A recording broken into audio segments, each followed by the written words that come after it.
A man walks into a restaurant for a blind date he never wanted.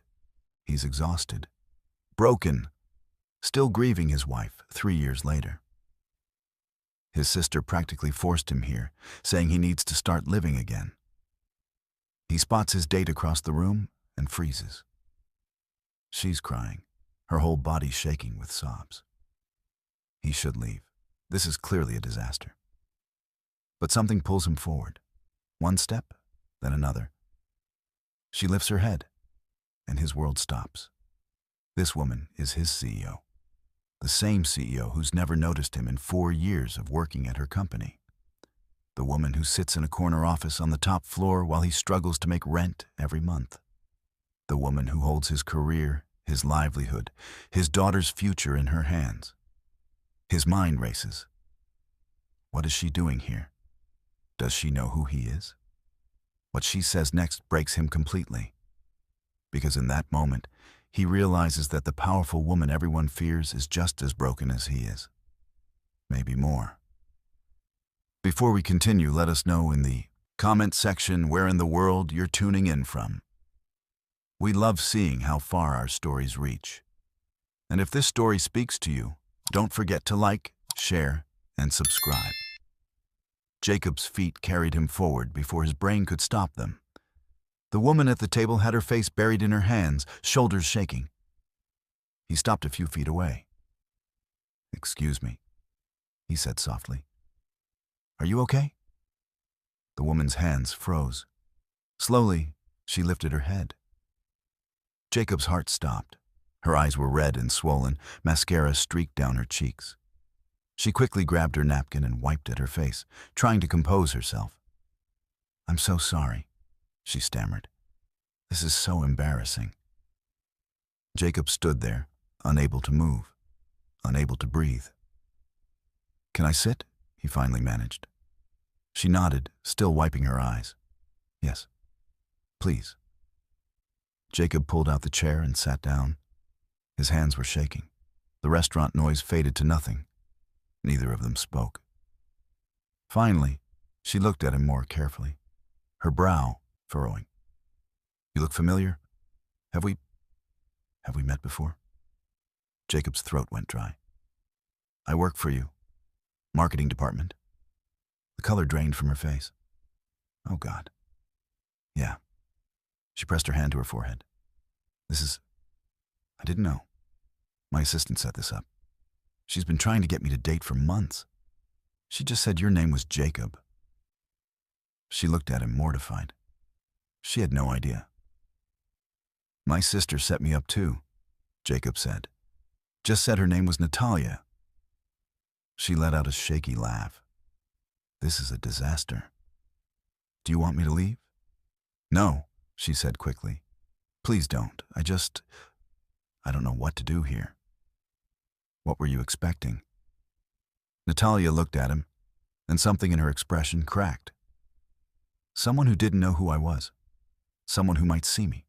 Not the CEO, not the money. Just me." Her voice was bitter, raw. "Is that why you were crying?" Jacob asked gently. She was quiet, deciding whether to answer. Then she nodded. "I drove here thinking maybe this time could be different. That I could just be Natalia for once." She laughed hollowly. Then I realized how pathetic that was. I'm 32, successful by every measure, and I'm so lonely I can barely breathe. Jacob felt something twist in his chest. He'd spent 4 years resenting this woman, and here she was, falling apart. "I've never been loved," Natalia said, her voice breaking. "Not really. Everyone who's been with me wanted my money, my connections, never just me." She wiped her eyes. "I see people with families, with children, with someone waiting at home, and I feel this ache that won't go away." The waiter appeared, uncomfortable. "Have you folks?" "Not now," Jacob said firmly. The waiter left. "I'm sorry," Natalia said. "You didn't sign up for this." "Actually," Jacob said quietly, "I didn't either." She looked at him questioningly. My wife died 3 years ago. Allison. Brain aneurysm. She was 32. One day she was here, the next she was gone. Natalia's expression softened. Jacob, I'm so sorry. She left me with our daughter Ariel. She's 8, and for 3 years, I've been trying to hold us together, working 70-hour weeks because if I stop, I have to feel everything. He paused. My sister said I'm just surviving, not living. She's right. But you had love, Natalia said softly. Real love. I did. And losing it nearly destroyed me. They sat in the weight of their confessions. Two strangers who'd stumbled into each other's pain. What's your last name? Natalia asked suddenly. I should know, but Morrison. Jacob Morrison. Natalia pulled out her phone and typed. Her expression changed as she read. Curious, then confused, then angry. What is it? Jacob asked. You submitted a proposal 3 months ago. Client outreach restructuring. Your manager marked it low priority. It never reached the executive team. Jacob's stomach sank. I spent 2 months on that. It's brilliant, Natalia said. This could increase client retention by 15%. She looked up, her eyes flashing. Who's your manager? Richard Collins. Why? Because he buried your work. Steel entered her voice. That ends now. You don't have to. Yes, I do. Natalia interrupted. I can't fix everything. I can't bring your wife back. But I can make sure your work isn't buried anymore. I can make sure you're not invisible. Something in Jacob's chest cracked open. Why? You don't even know me. Because I know what it's like to feel invisible, Natalia said quietly. People look at me and see a title, a bank account. You go to work and people see just another employee. Not the father working himself to death. Not the man still grieving. Just someone expendable. Jacob's throat tightened. That's exactly what it felt like. I'm going to change things, Natalia said. Starting tomorrow. Collins is gone.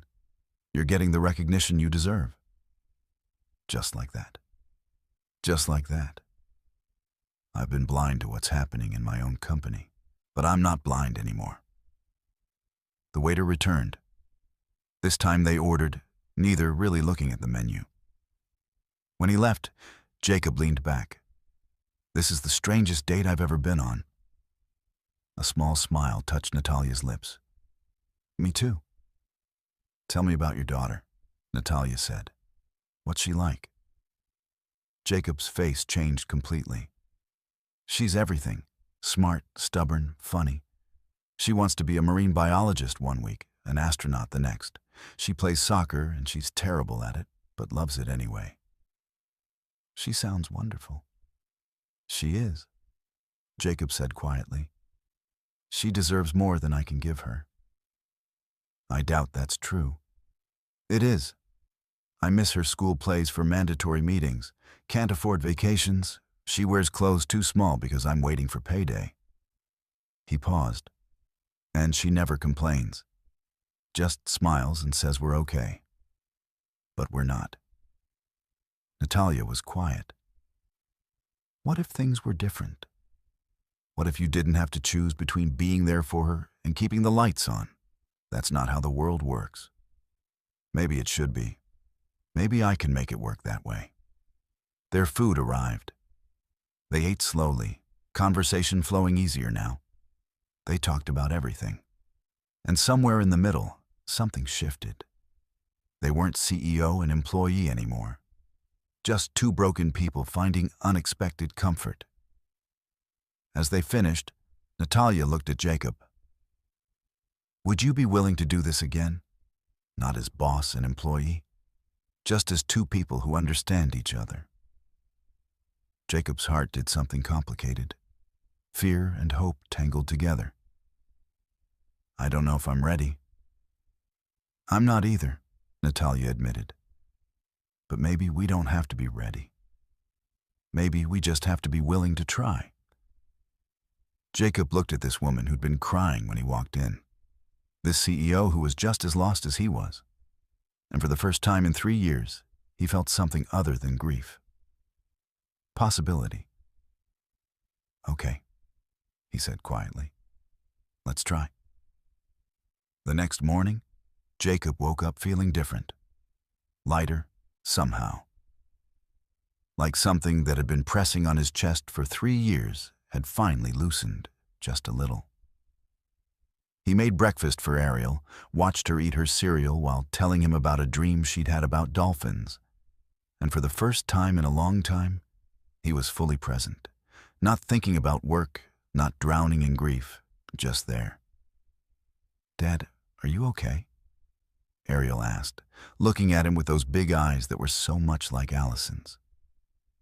"Yes, sweetheart, I'm okay." "You look different." Jacob smiled. "Different good or different bad?" "Different good," Ariel said, grinning with her gap-toothed smile. "You look happy." The word hit him harder than it should have. Happy. He couldn't remember the last time someone had called him that. "I had a good night," Jacob said simply. "Was it the date Aunt Jessica made you go on?" Jacob laughed. "Yeah, it was the date." "Did you like her?" Jacob thought about Natalia sitting across from him, mascara running down her face, telling him she'd never been loved. "Yeah, I think I did." Ariel's smile got even bigger. "Good. You deserve to be happy, Dad." Jacob's throat tightened. "So do you, kiddo."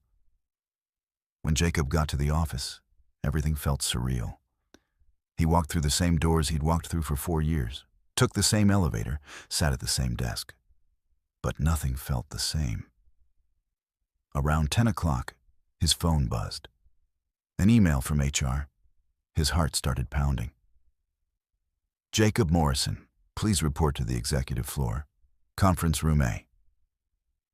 Jacob's hands went cold. This was it. Natalia regretted everything. She was going to fire him for making things awkward, for knowing too much. He took the elevator up, his stomach in knots. The executive floor was different from the rest of the building. Nicer, quieter, the kind of place he'd never belonged. He found conference room A and knocked. "Come in," a voice said. Natalia's voice. Jacob opened the door. Natalia was sitting at the head of the table, dressed in a sharp, black suit, her hair pulled back. She looked nothing like the crying woman from last night. She looked like the CEO again. But when she saw him, her expression softened. "Jacob, close the door and sit down." Jacob did, his heart racing. "I wanted to talk to you before I made this official," Natalia said. "Last night, I told you things were going to change. I meant it. Natalia, you don't have to—" "I fired Richard Collins this morning," she said simply. Jacob's jaw dropped. "You what?" "I went through his files. Yours wasn't the only proposal he buried.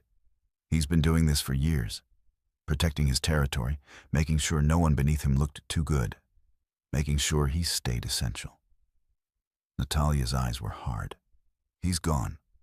So are 2 other managers who are doing the same thing." Jacob couldn't speak. "I'm restructuring the entire marketing department," Natalia continued, "and I want you to lead it." "What?" "I'm promoting you to Director of Marketing Strategy. Your salary is tripling. You'll report directly to me." She slid a folder across the table. "This is your new contract. Look it over. If you have questions, ask them." Jacob opened the folder with shaking hands. The numbers on the page didn't seem real. "Why?" he finally asked. "Why are you doing this?" Natalia was quiet for a moment. "Because last night, you reminded me why I started this company in the first place. Not to build an empire, not to get rich, but to create something that mattered. Something that treated people like human beings instead of numbers on a spreadsheet. She paused. I lost sight of that, and people like you paid the price. I don't know what to say. Say yes, Natalia said simply. Say yes and help me fix this place. Jacob looked at the contract again. The salary alone would change everything. He could afford a bigger apartment. He could take Ariel on vacation. He could be there for her school plays without worrying about losing his job. Yes, Jacob said. Yes, I'll do it.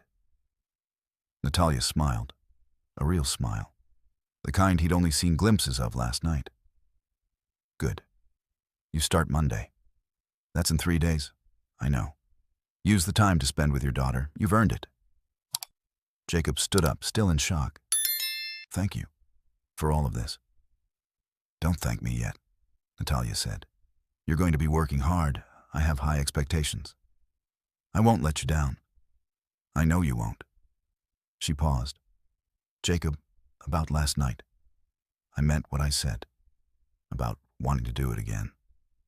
Jacob's heart did that complicated thing again. So did I. Are you free Saturday?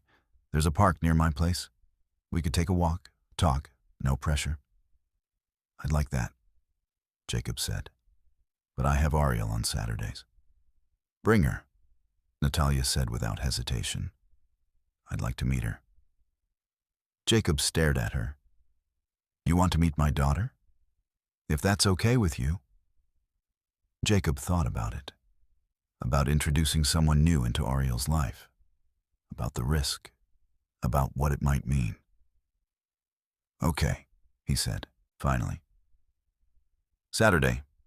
The park. Saturday came faster than Jacob expected. He was nervous in a way he hadn't been since he was a teenager. Ariel, on the other hand, was excited. Is she nice? Ariel asked for the 10th time as they walked through the park. She's very nice, Jacob said. Is she pretty? Jacob laughed. Yes, she's pretty. Are you going to marry her? Ariel, I've been on one date with her. But do you like her? Jacob thought about Natalia's tears, her confessions, her vulnerability. Yeah, I do. Then that's all that matters, Ariel said matter-of-factly. They found Natalia sitting on a bench near the pond, wearing jeans and a sweater. Jacob had never seen her in casual clothes. She looked younger, more relaxed. She stood up when she saw them, and Jacob could see she was nervous too. Hi, Natalia said. Hi, Jacob replied. This is Ariel. Ariel looked up at Natalia with open curiosity. Are you Dad's girlfriend? Ariel. Jacob's face went red. But Natalia laughed. Not yet. But I'm hoping to be his friend. Is that okay with you?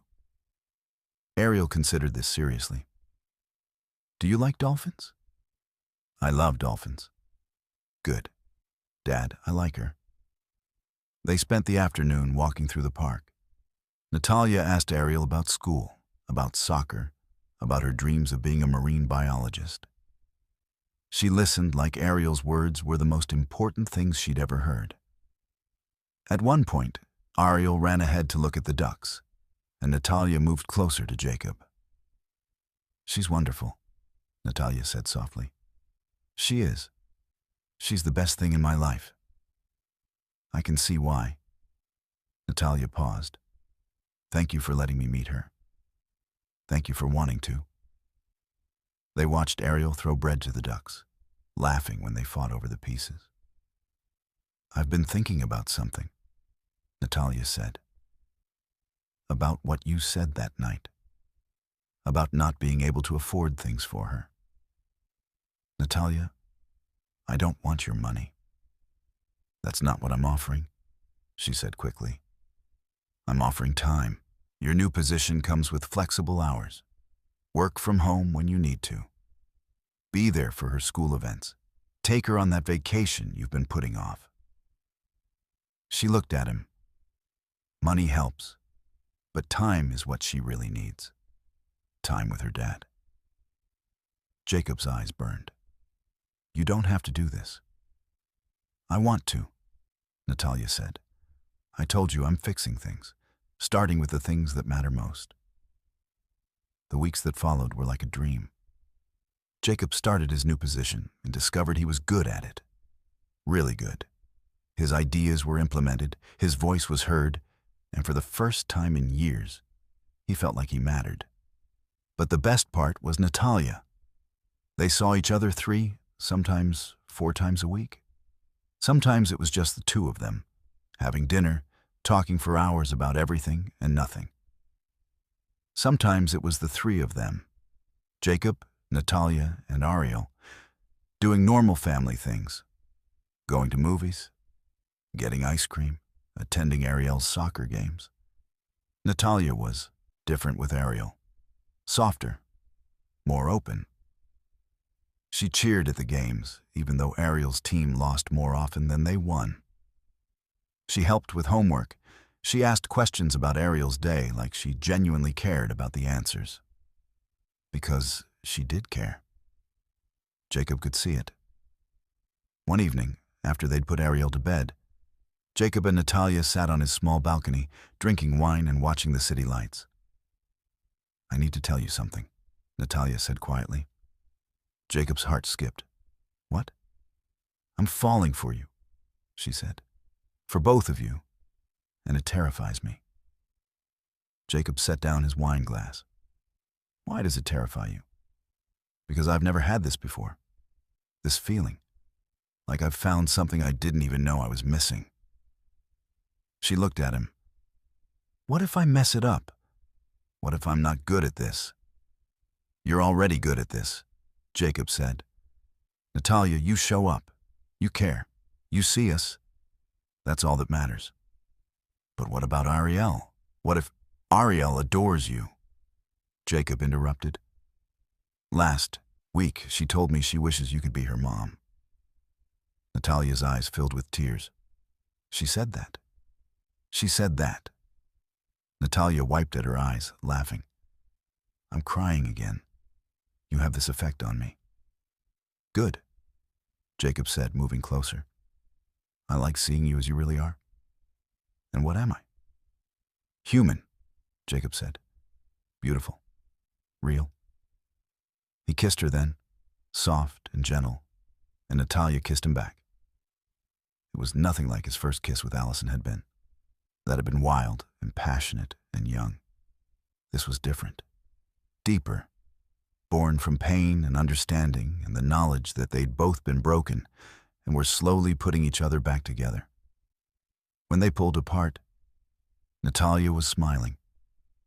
I love you, she said. I know it's too soon, but I do. I love you.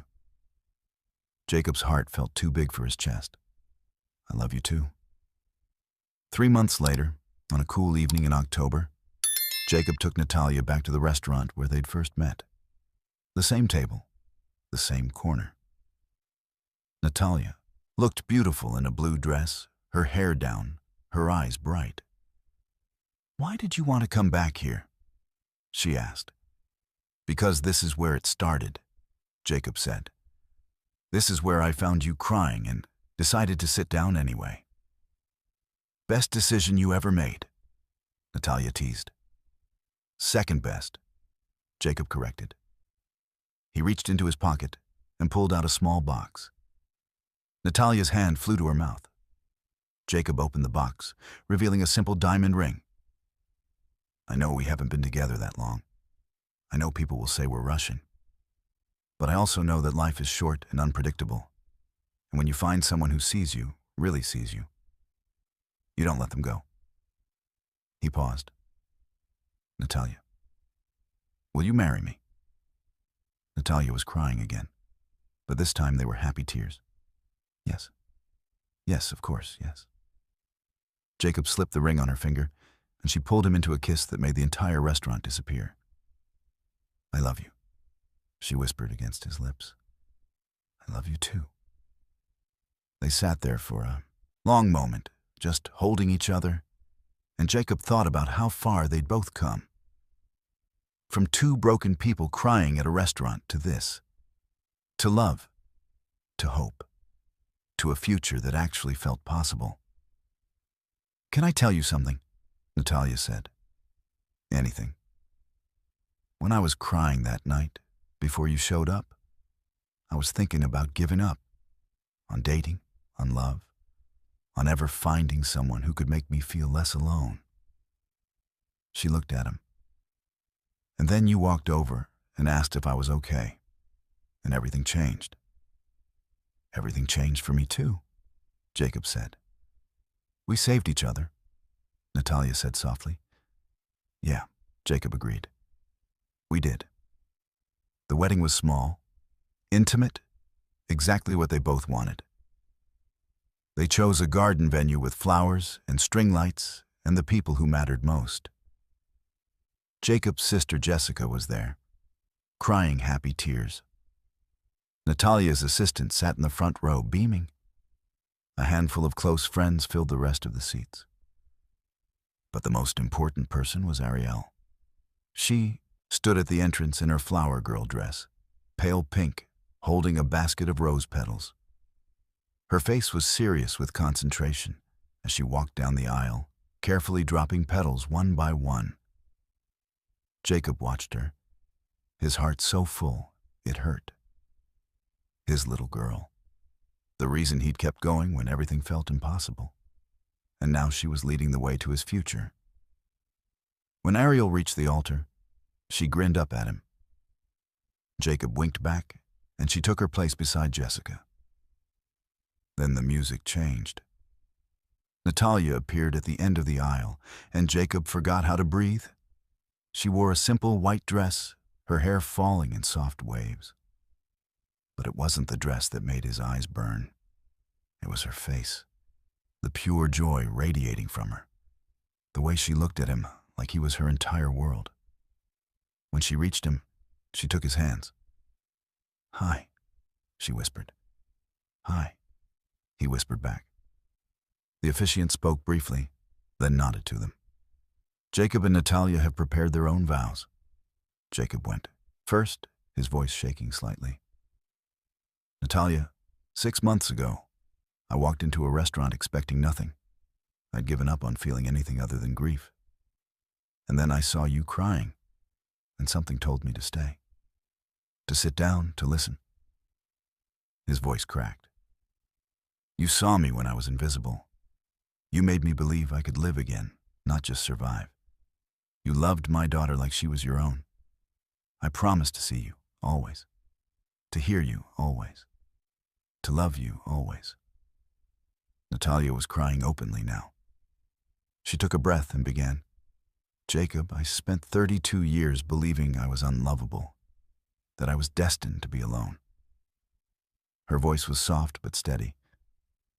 "And then I met you on what was supposed to be just another disappointing date. You saw through every wall I'd built. You didn't run. You stayed." A tear rolled down her cheek. "You gave me something I never thought I'd have. A family, a home, not a house, but a home, a place where I'm just Natalia. And that's enough. I promise to love you and Ariel for the rest of my life. By the power vested in me, I now pronounce you husband and wife. You may kiss your bride." Jacob pulled Natalia close and kissed her, both of them crying and laughing at the same time. The small crowd erupted in applause. Ariel ran up and threw her arms around both of them. "You're married. Does this mean Natalia's my mom now?" Natalia knelt down, tears streaming. "If that's okay with you." "It's more than okay," Ariel said. "I've been waiting for a mom." Natalia held her, and Jacob wrapped his arms around both of them, his girls, his family. 3 months later, they stood in the same park where they'd had their first outing with Ariel. The leaves were changing colors, painting everything in gold and red. Ariel was running ahead, chasing squirrels, her laughter echoing through the trees. Jacob and Natalia walked hand in hand.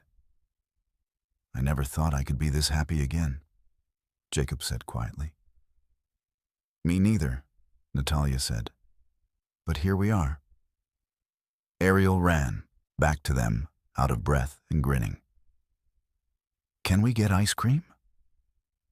They looked at each other and laughed. Yes, Natalia said. We can definitely get ice cream. As they walked toward the ice cream shop, Ariel between them holding both their hands, Jacob thought about that night at the restaurant. How close he'd come to leaving, how one decision to stay had changed everything. What are you thinking about? Natalia asked. Just how lucky I am, Jacob said. We're the lucky ones, Natalia said. All of us. She was right. They'd both been lost, drowning in their own pain, convinced they'd never find their way out. But sometimes, the love you need most finds you in the most unexpected places.